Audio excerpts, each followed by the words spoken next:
So I'm super excited about our discussion today with Susan Ryan, Senior Director of the Greenhouse Project, who's going to tell us all about the Greenhouse Project as well as about another organization that the Greenhouse Project has just entered into a formal agreement with, the Pioneer Network.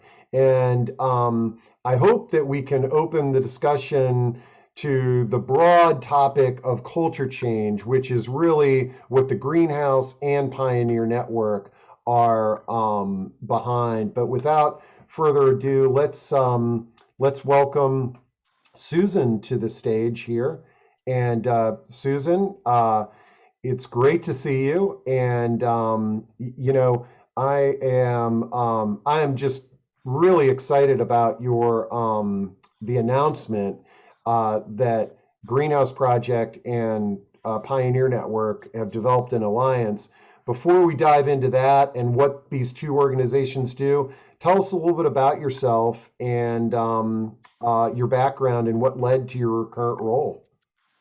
Absolutely. Well, first of all, Steve, thank you for having me, and thank you for what has assembled here. I was so just mesmerized by your slides that really talks about positive aging community and really that sense of people coming together to really make those connections, choices. It's all about choices and it's all about community. So I can't put a bigger punctuation mark on that. I think it's powerful, and I really think it lends to a bit of what we'll talk about with Pioneer Network and Greenhouse together. But before we go there, just a little bit about myself. I typically, well, let's just say I was attending a Pioneer Network conference, so probably 2009, 2010. And somebody at the front during a plenary session made this statement. They actually wanted to know, what was your call to action moment? What was that moment that really kind of catapulted you into the field in which you're in or into the work that you do? And I sat for a moment and it became very clear what my story or my call to action really was in terms of elder care reform. And it really went way back to when I was a director of nursing. I am a nurse by training.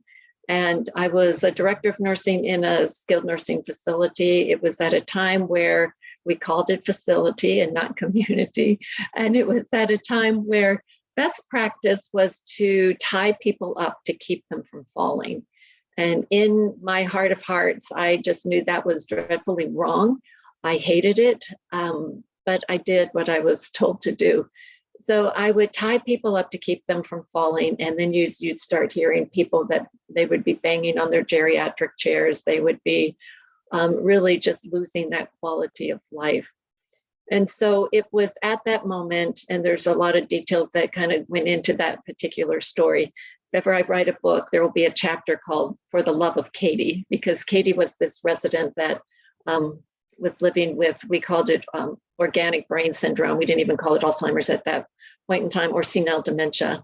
And it was Katie that really, it was my call to action moment. And I saw the trajectory by having this woman moving in with dementia and leaving us with stage 4 decubitus. And, because she'd been restrained, she'd fallen, broken a hip, the whole 9 yards. So I decided my mission in life would be to keep people out of nursing homes. So it was that pendulum swing, not a one size fits all. It's going from this one to this one. So let's just kind of keep it here. And so I stayed in home care for years and years and years, trying to keep people in their own places and spaces, believing that was the best thing to do for them. And I had some great successes. I always say I was home and community-based services, HCBS, before it was cool to be home and community-based. And, just worked tirelessly to make that happen. But there came a point in time where I realized that it was costly to support someone in their own home. And it was socially isolating. Even if they could afford 24-hour-a-day, round-the-clock support to keep someone in their own homes, they were socially isolated. And they weren't really experiencing the quality of life that I thought could happen in community. And so by this time, this was 2001, culture change was happening. It was this new buzzword, and I wanted to know more and more. What is culture change? And how can I be a part of it? It was something I felt like deeply resonated within me. So I joined an organization in Maryland and was excited to be a part of their vision to kind of bring culture change concepts into their community. It was in 2005 that I heard about this concept called the Greenhouse Project. And I thought, well, that sounds interesting. And so our leadership team of this organization I was with, we made the trip to Tupelo, Mississippi. I always say it's the birthplace of Elvis Presley and the birthplace of the Greenhouse Project. And I'll never forget walking in to those homes. And I thought, my gosh, this is my worlds coming together in a beautiful way.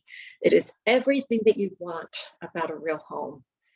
And it's everything you'd want about skilled nursing, all the services, support, and reimbursement, and the socialization, and places where you could find meaning and purpose in your day, where quality of life could really happen.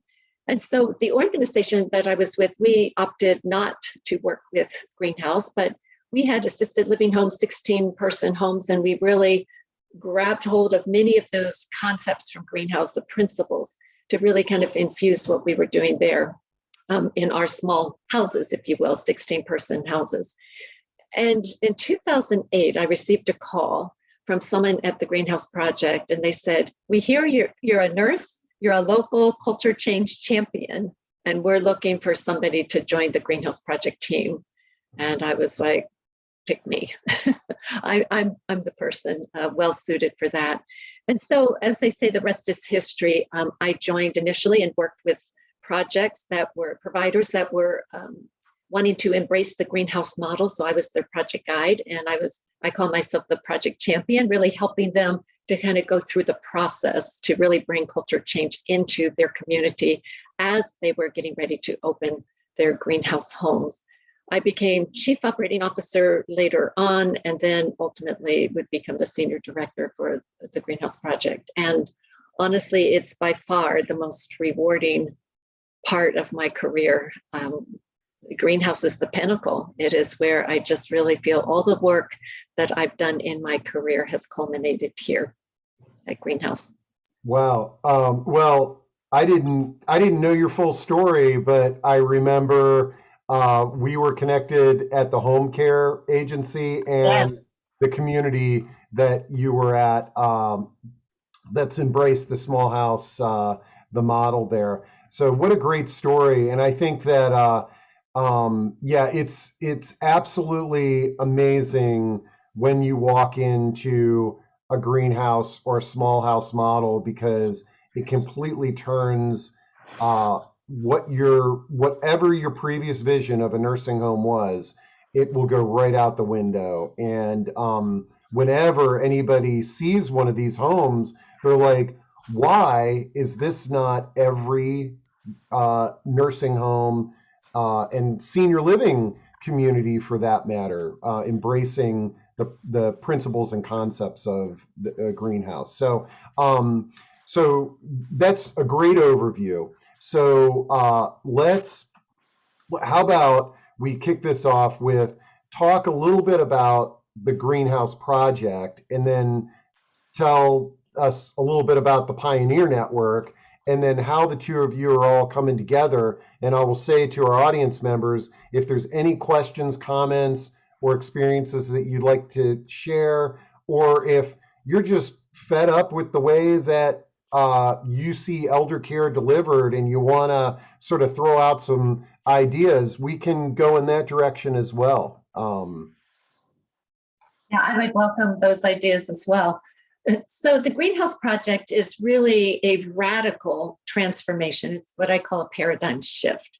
Everything, as a former director of nursing, I was steeped in the institutional model, in the model that prized efficiency and economies of scale, instead of really placing value on the people that live there and the people that work there. So the greenhouse model really comprehensively changes things. Everybody focuses on the small house part of it, that physical environment, And yes, that is incredibly important. It is real home in which we've got private rooms, private baths. Each of them have their own private shower right there off their bedroom. It is decentralized there in the heart of the home, which we call the hearth.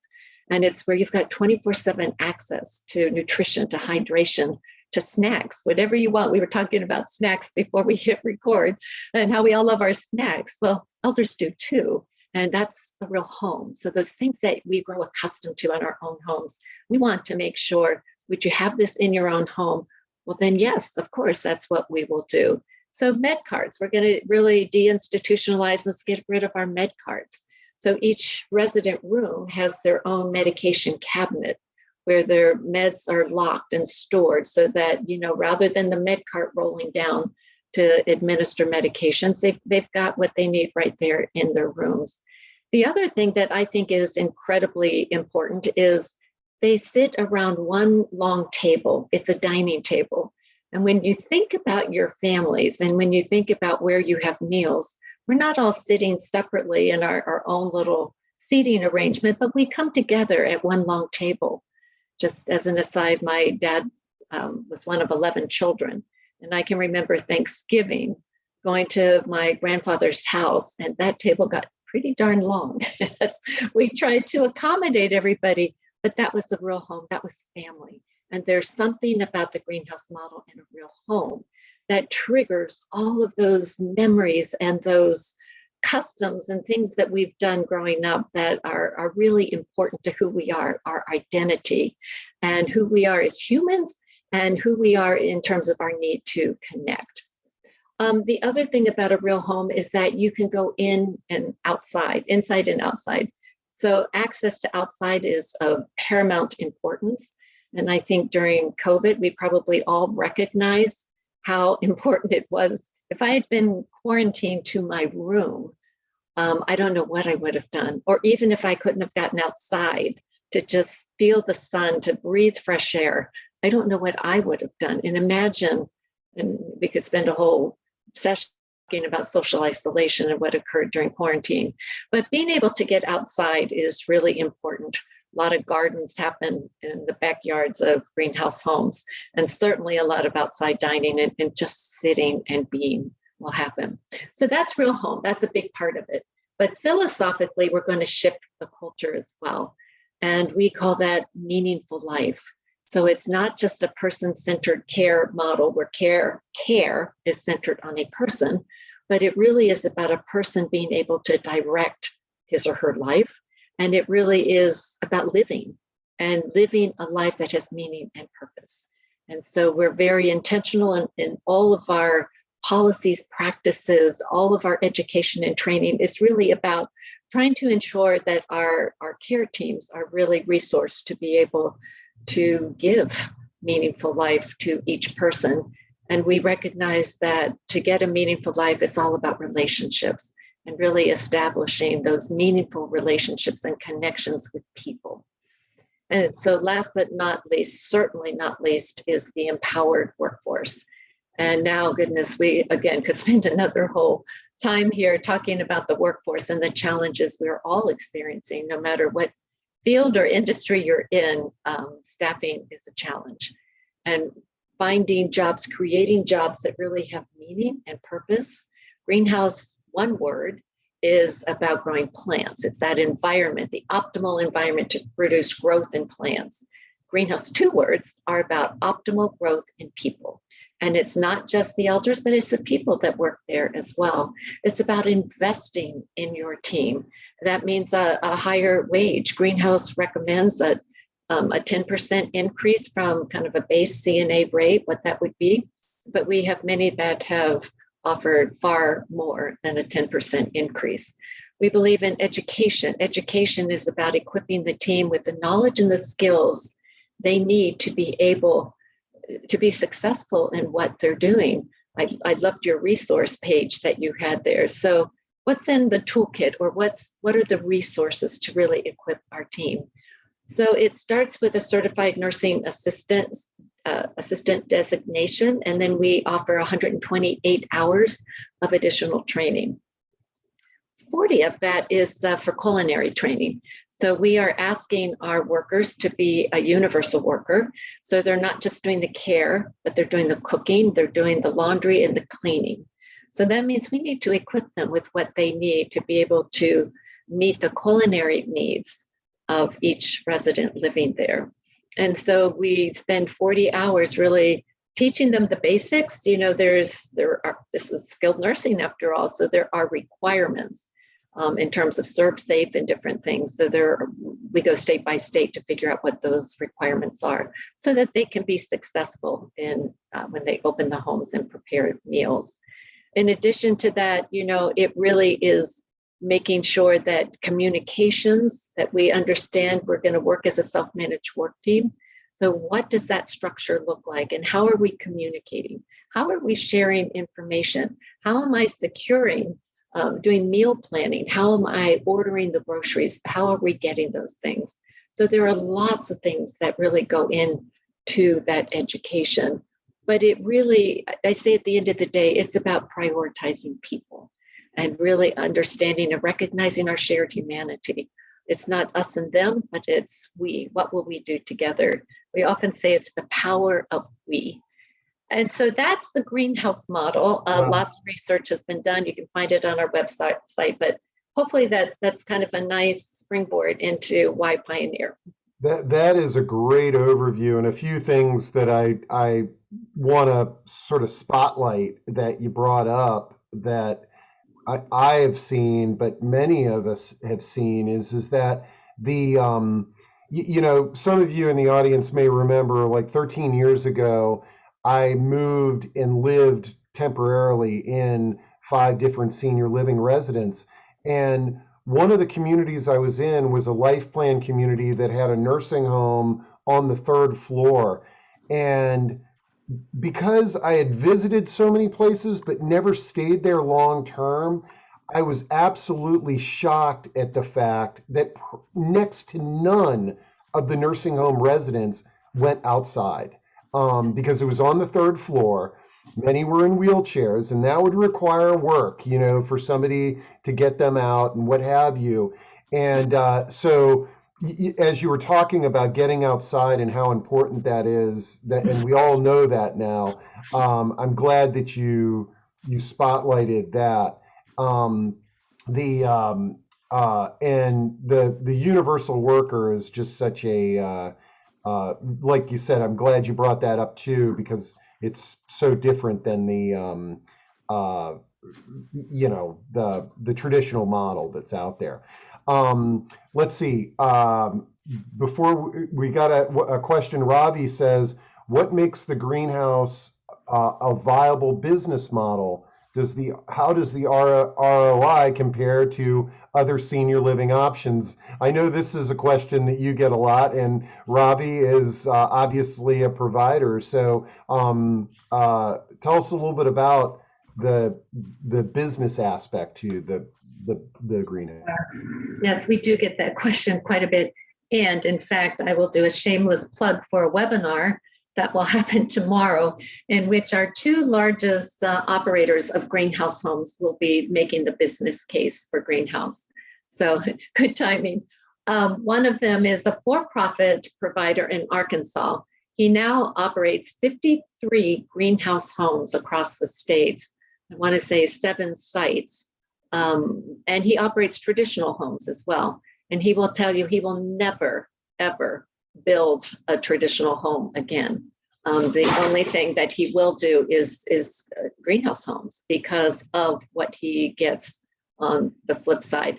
The other person is Otterbein Senior Life. They're in Ohio. They're a not-for-profit, and they are 47 homes across the state of Ohio. And so you can kind of look at it through the lens of a not-for-profit and a for-profit to really hear from them exactly, you know, what does it take to build? What does it take to operate? And how do you really get the return on investment that makes it worthwhile? I'm going to give you a very high-level perspective from what I've seen over the years. It's really, you've got to, first of all, do your market feasibility, making sure that, you know, there is a market for what you're doing. I would argue when you're doing something like this, we have Michael Starkey does a lot of our market feasibility, and he will tell you that the demand for greenhouse, and we've got research to support it as well, is greater than the demand for traditional buildings. So when you're building something like this, there's a greater chance that they will come, and research shows that is the case. The other thing is it's what you're building and where you're building. So our two operators that will be on tomorrow, they can build a home for roughly about 1.5 million. And you're talking about a 7,500 square foot home-ish. And so if you're going to be building much bigger, then your costs are going to be greater. If you're building vertically, these are single family homes that they're talking about. If you're building vertically, you're going up and you need steel construction, elevators, and that sort of thing, then your costs are going to be a little bit more. It depends, are you in an urban environment or a rural environment? So, development costs, what about your FF&E, HVAC systems? There are a lot of things that would go into that as a variable. Control your development costs, though, is how to make them financially viable. Secondly, it's, really optimizing and leveraging your payer mix. And we are seeing more and more greenhouse homes. They have incorporated Medicare. And of course, right now, I do know as I'm saying this, that Medicare reimbursement is something that is a bit up in the air for operators. So I understand that. But we're having more and more people incorporate 1, 2, 3 of their homes that will be dedicated to short-term rehab only, and really leveraging Medicare as a payer. The other thing is a private pay. What area are you building in? And most of our providers are able to achieve a premium on a private pay rate. So moving from their traditional building into a greenhouse home, you've got a private room, you've got this small, beautiful home, and they're able to, in one case, up to 55% more for a private room. It was an aging building that we're comparing it to. But the average was about a 12% increase when we did a survey in 2017. I would say the other thing is controlling your operating costs. So when I say that, what I'm saying is that staffing will be your biggest cost center. And so really trying to understand exactly, I don't need all the middle management that I typically have needed to run a large nursing home. And so we have found those that do the best are those that have really flattened the hierarchy, and they've really empowered the workforce. Those deep knowing relationships will translate to a return on investment. One example, we have 2 greenhouse homes operating as a 20-bed nursing home. I would recommend having at least 5 or 6 homes, about a 72 beds, I think, and you'll hear them talk about their thoughts about that tomorrow. But in this particular case, so 20 beds, it was separately licensed from their traditional building. They took 20 beds out and made 2 greenhouse homes. So in their traditional building, I'm going to just look at food cost. They had $150,000 a year annually they were paying for Ensure supplements, food supplements, 0 in the greenhouse home. Labor costs were far less in the greenhouse home and in that traditional building. Oh gosh, I'm trying to remember the exact numbers. I think operating costs per day in the traditional building was $300 per day, and in the greenhouse home it was $215. Wow. And so you can see that was making a difference. So, and they were achieving a slightly higher private pay mix in the greenhouse home, slightly higher. But This is great. Yeah, I mean the business model. I mean, again, it's doing anything different is oftentimes challenging, and but there are people out there, and there are a lot of people out there that have done these that can help if you're an operator getting started. We've got a bunch of questions, and I want to make sure we get to them. But what I'd like to do, before we jump back to the greenhouse questions, let's talk about the Pioneer Network, what this alliance is, and then I promise those of you who added questions there, we'll jump on them. I also want to just throw up a flare, Susan. for whatever reason today, my computer is not operating as well as it usually does, and I can usually sort of throw up your website and share things like that. One person did say that it would be kind of cool to see some visuals. So if you have the capacity to share your website or something like that, when we get to that, that would be great. Sure. Yeah, I'm happy to do that. Okay, so let's talk about the Pioneer Network and how you all are coming together. Yeah, it's pretty exciting. I think, I have ever since I heard about the Pioneer Network way back as I was telling my story, um, I heard about Pioneer as soon as I guess it was about 2001 when I went back into work with long-term care. And I essentially thought I found my people. I found I found the group that is speaking the same language and wanting the same things that I want. It would be years before I actually went to the conference, but I was reading everything I could get my hands on in terms of the Pioneer Network. I just thought it was fascinating and really, really wanted to figure out how I could get to their conference. And again, once I went, I was hooked. I thought, yes. So we actually had it in our budget every year to send a contingent of us to go to their conference so that we would be resourced and that we would be kind of immersed with a greater network of people that really wanted to shift the conversation to achieve meaningful elder care reform. And so it was the place to be. We always presented, we exhibited, we were sponsors. I mean, we did everything we could to support their work.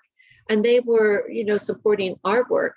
That having been said, Pioneer was really envisioned to be, I'll say this, agnostic network in that they were not endorsing or supporting one particular brand, if you will.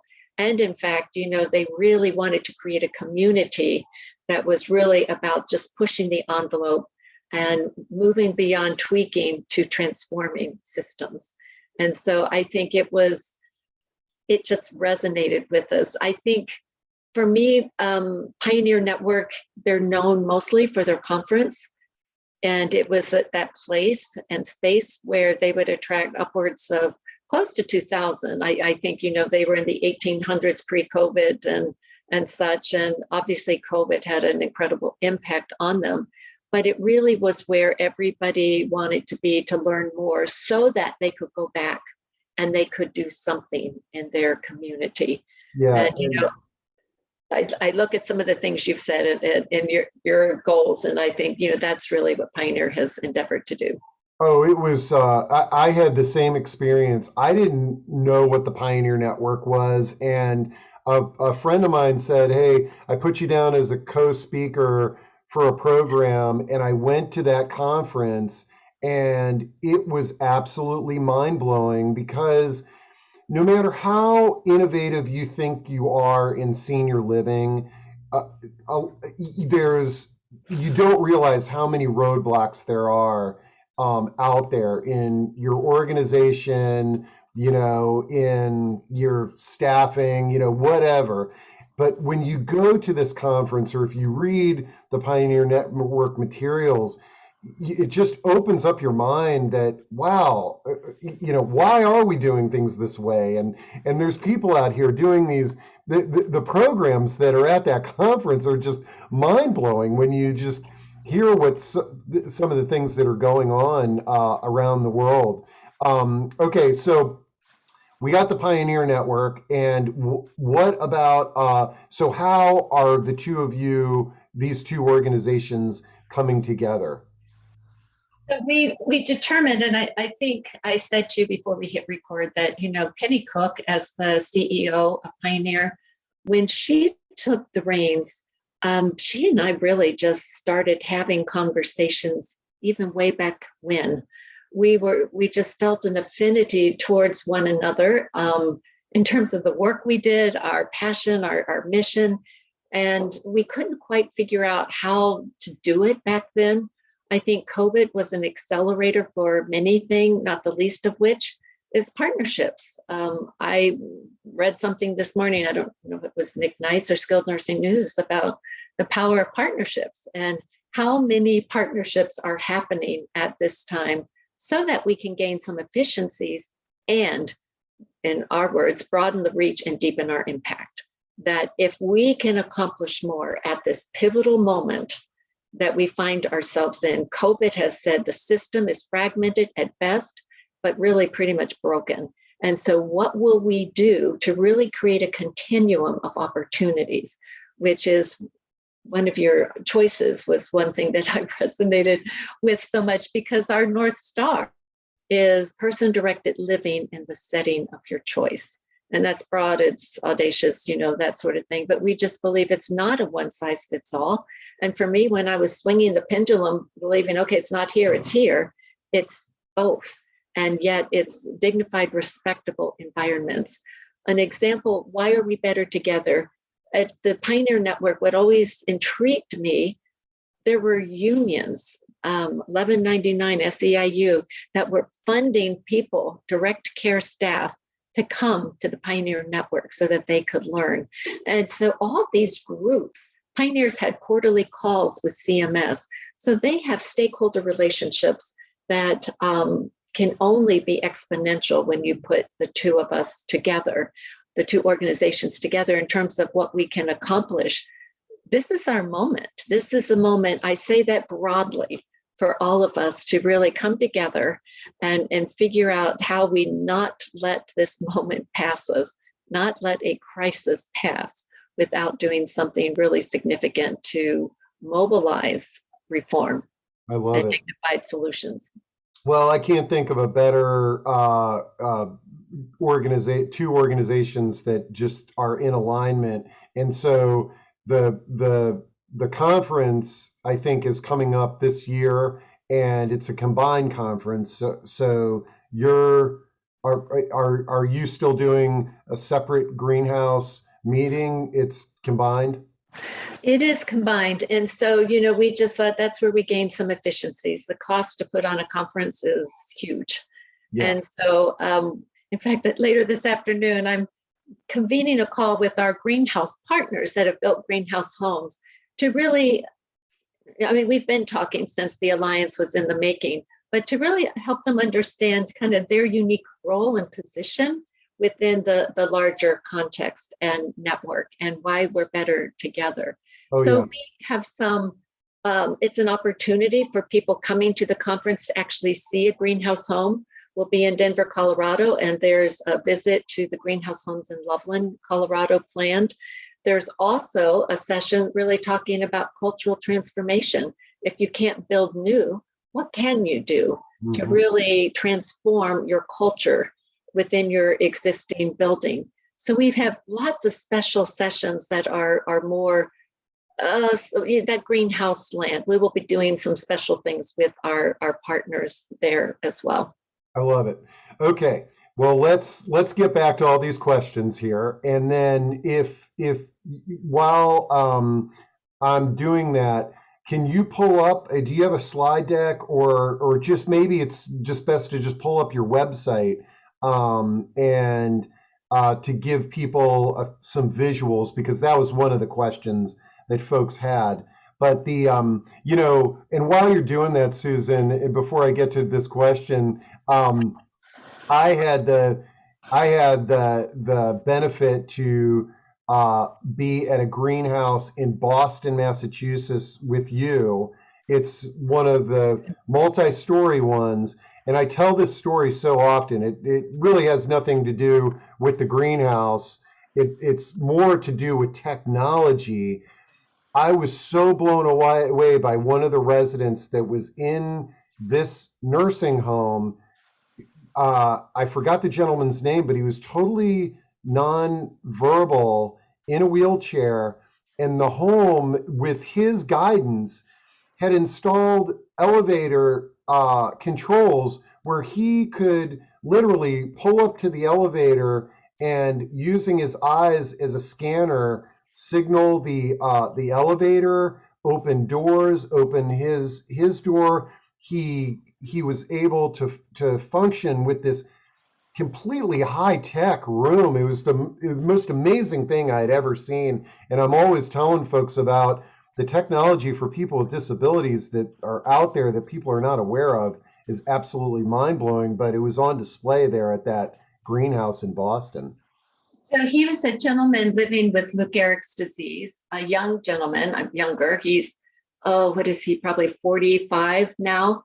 And it was sadly, he was disabled when he was younger. He no longer is able to speak, but he has eye gaze technology and is able to, I guess, really yeah. get around and do whatever. He has that level of dignity and independence, which Oh, it is was Steve Sailing. Steve Sailing. Okay, Yes. thanks, Josh Bagley from Goodwin Living. I appreciate you all dropping these web links in. I'm usually all over this, but I'm scared to even open a web window today because of the way my computer's operating. Thanks a lot, Josh. And for those of you who don't know Josh, and Goodwin Living, they have a small house Mhm. model nursing home. So there is a question. It says, are there greenhouse homes? Barbara says, are there greenhouse homes in the DC area? At this time, I don't think there's an official greenhouse, but would you say, Susan, that the Goodwin Living um, community there in Alexandria is probably a very close to the greenhouse model? I think they really probably are. I have never visited them. I did, through COVID, I got to know a lot of people. And Rob, the CEO there, he and I connected at one point and talked about similarities and such. And I would say, probably very, very close. I can either pull up a website or a PowerPoint that I did It's it's up to you. recently in Point Roberts. I think the website people can get to pretty Okay, easily. yeah, so bring up a PowerPoint and then we can use this as reference, but okay, so we got the question about greenhouse in the DC area, and there isn't at this time, but how many greenhouses are there nationwide? Because Laura says, how can I find a greenhouse home for myself when I'm ready? Yeah, so yeah, going to our website, you will find a map, and it's an interactive map, so you can click on the state. And just to let you know, we are really hoping that there will be in the DC metro area. I've got several calls this month actually to really talk with some potential partners that are wanting to do it, and it would become a flagship model. The house that I'm showing you here, that is home to 10 elders in Rochester, New York. I made reference to the case study that was done. This is one of two homes actually embedded in a real neighborhood, if you can imagine. So it does not look like a nursing home by any stretch. And in fact, the residents that live in these homes are so connected to the people in the rest of their community. It was pretty interesting. That's Mount San Antonio in California. This was I have a video. Do you want to see a video? A virtual Um, tour? I don't have Yeah, time. no, let's do that. And I'm assuming since it's running off your computer, that might be a great way. And then let me just make sure because I want to make sure that we get you to answer these questions. Pull up find your Yep, video because I think that'd be great. it's with this PowerPoint, but Okay. because I needed to make sure the sound was turned on. Yep. So let me go back. If I can. So ask me a question while I pull it up because whatever reason it's Will not you, right now.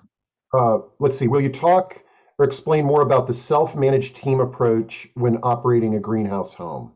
Absolutely. The self-managed work team, they really develop, they kind of coordinate themselves by coordinator roles. So there's somebody that's a food coordinator, really being responsible for making sure menus, food, and everything is done the way it should be. You've got a housekeeping coordinator, you've got a self-scheduler, somebody that does the scheduling, and then you've got a care coordinator, somebody that's responsible for care planning, and you've got a team coordinator, making sure that team is functioning well. So it's really it's all about communication. That's why the education that I reference. we want to make sure that that team is equipped with the communication skills, team building skills, and it's all about leadership. Really, leadership is equipped to know how to really coach them and help them develop into high performing teams. All right, so let's And see if we can get okay, this. let's see if we can get the video to work. And got it. Okay, here we go. Welcome to the Greenhouse Homes at St. Elizabeth Home, a new and innovative model of nursing home care. These 4 greenhouse homes are each nursing homes for 12 individuals. St. Elizabeth Community is proud to open the first greenhouse homes in Rhode Island. Located on a cul-de-sac adjacent to St. Elizabeth Home, this intimate residential setting is unlike any nursing home in our state.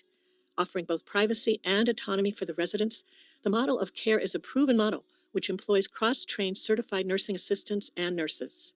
Let's take a look at one of the 4 greenhouse homes at St. Elizabeth Home.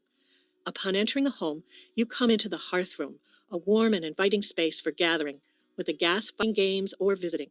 Doors can be closed for privacy and quiet. The entire home has radiant floor heating, which provides exceptional warmth and comfort. The heart of the home is the spacious kitchen and dining room. An open floor plan encourages community and fosters interaction. The kitchen is inviting and designed so residents can easily help in preparing meals or simply enjoy being in the kitchen. The dining room table is large enough so that all residents and staff can share meals together. And families are welcome to enjoy a meal with their loved one individually or with the community. Each private bedroom has been thoughtfully designed. A built-in locked medicine cabinet is located at the entrance. Rooms are fully furnished and have cable and Wi-Fi free of charge. Individual heating and air conditioning controls give residents the ability to adjust temperature for their personal comfort. A built-in ceiling track would allow for a resident to be lifted from bed to bathroom if needed. All rooms have private accessible bathrooms with walk-in showers. A call system is in place in bedrooms and bathrooms so residents can alert caregivers. A master bathroom has a whirlpool soaking tub and adjustable hairdresser sink. The spacious room has a large mirror and heat lamps in the ceiling for extra warmth. A courtyard and screened porch complement the beautiful interior space. Residents are invited to participate in daily activities they enjoy. Laundry is done by the staff, but if a resident or family member prefer doing their laundry, they are welcome to do so. The greenhouse home concept of living empowers staff to support residents to live life to the fullest in a real home with privacy and community. Thank you for taking the tour of the greenhouse homes at St. Elizabeth Home. Wow, that was that was a great video. I haven't seen that one. And the uh, the important thing when you're when you all look at that to remember is that that's a nursing home.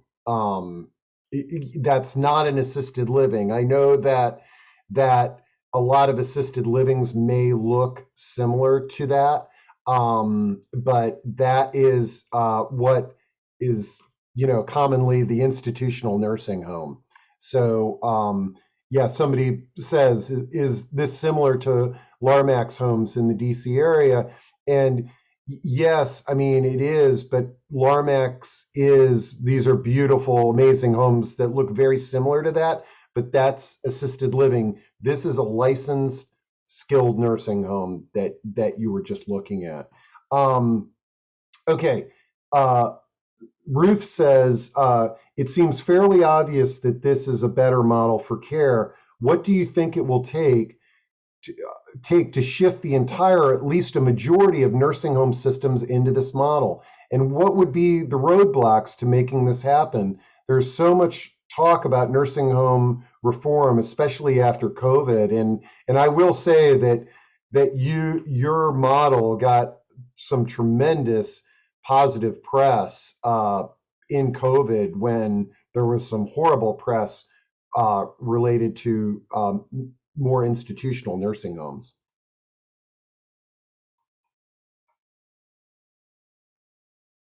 Oh, can you hear me, Susan? Susan? Um, Um, can somebody, you can hear me, but Susan, can you hear me? Uh-oh, I can't hear Susan. She, um, let's see. This technical glitch caught up with us. Susan, give me thumbs up if you can hear me. Can you hear me? Oh, shoot. You can hear me now? We can't hear you. But you're not muted.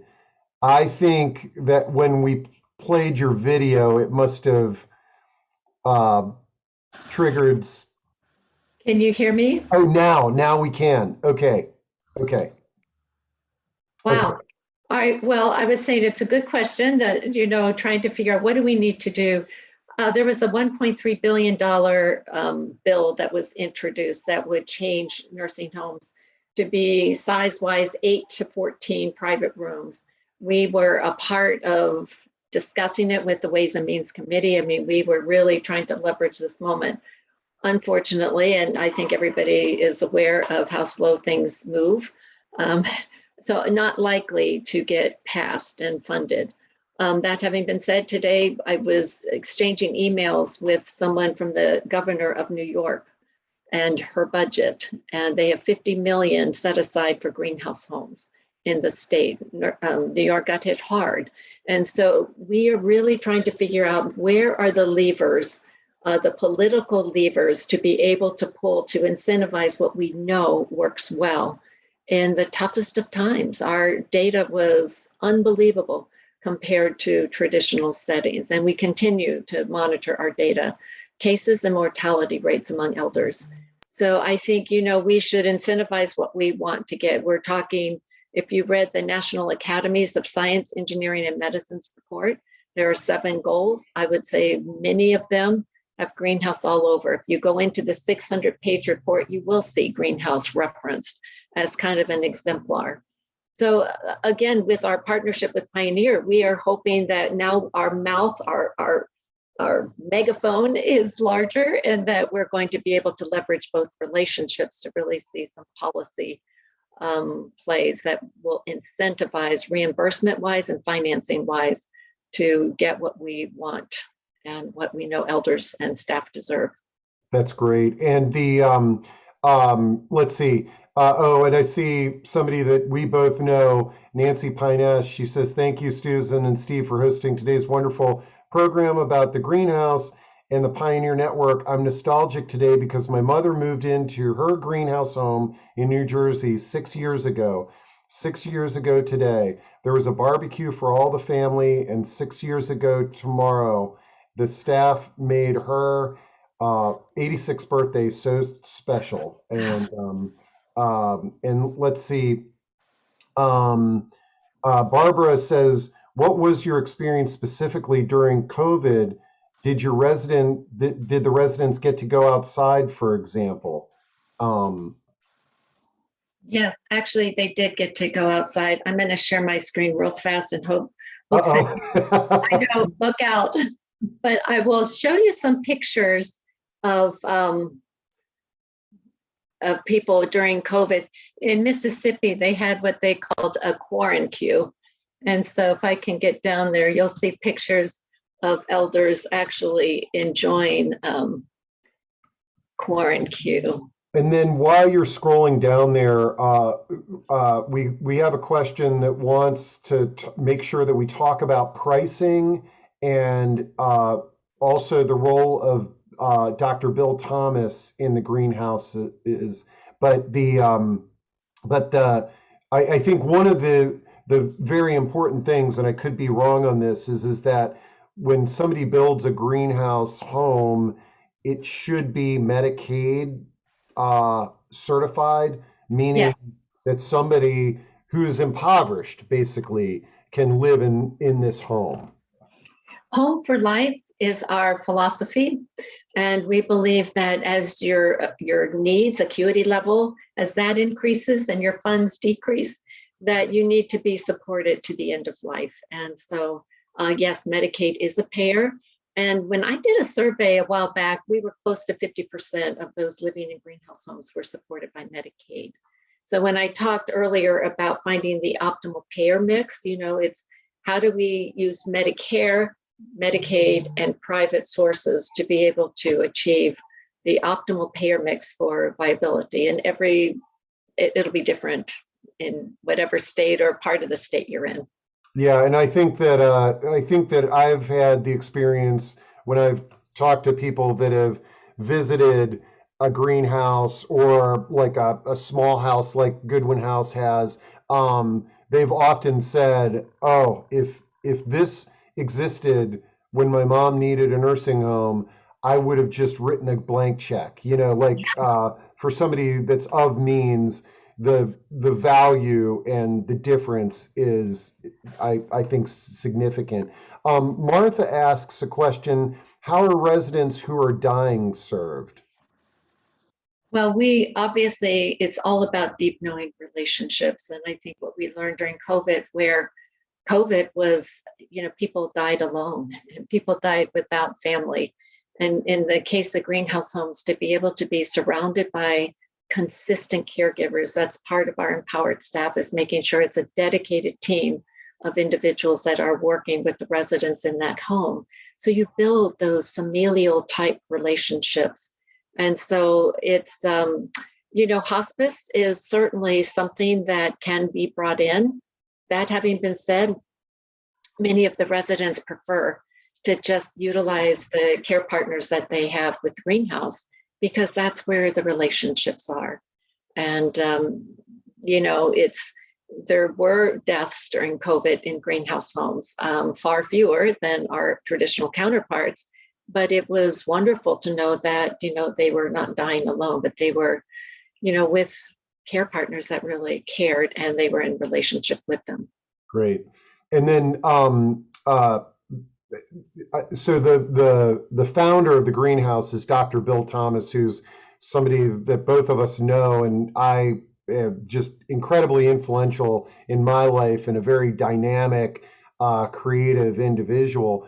What is the current role of Dr. Bill Thomas and the greenhouses? So Dr. Thomas was the one who, as you said, is the founder. He's the one who put together the quality standards and registered the greenhouse trademark. And up until 2017, he was the owner of the trademark. In 2017, the Center for Innovation, which is the board that provides governance to the Greenhouse Project, they purchased the trademark from Dr. Thomas, just so that we'd be able to go forward with whatever types of innovation we wanted to do. And he could go on and do the types of innovation he is and will always do. He is an innovator. His DNA is just that of a significant innovator, and has impacted a lot of lives, myself included. Interestingly, when we told, when the Pioneer Alliance was happening, Bill Thomas was one of the first calls Penny and I made to let him know of the alliance before it hit the news, and to get his thoughts. And he says, "I'm very proud of this moment." And he says, "I totally endorse what's happening." And he said, "What took you so long?" Yeah, exactly. Yeah. Okay. I'm looking at the clock. It's 1 o'clock. Let's close on Ruth's question. How are greenhouse homes doing as far as staffing right now compared to traditional SNFs and AL? And I think probably what Ruth is referring to is it's hard to hire people and find enough staff. Any anecdote or data that you've got related to that? Sure. We do have 2020 data. It's on our website. So if you go there, you'll find the greenhouse difference, and it'll really show you the comparison. Our turnover data was far, far, far less, more in 2020 than it was in 2019. But that having been said, far less than our traditional counterparts. We're in the middle right now of collecting 2021 data to see how that has changed. And so stay tuned. We'll have that. I think, what I would leave you with is how important it is to create jobs. that really place value on people and that really are empowering jobs. It doesn't mean that there has to be a career ladder for CNAs to become nurses, but how is that person growing? How is that person really experiencing a better life because of being a part of something that's bigger than they alone could do? And I think that's who we are as I humans. love it. Well, both of us had a little bit of a computer glitch today, but what I'm going to do is for everybody in the audience, I got the recording. I'm going to go and glean a bunch of links off of the greenhouse site, give you contact information for Susan. It'll be posted there at proaging.com this afternoon. And then, Susan, when is the conference again? It's in Colorado? It is, and it's July 27 to 30 in Denver, Colorado. Beautiful time.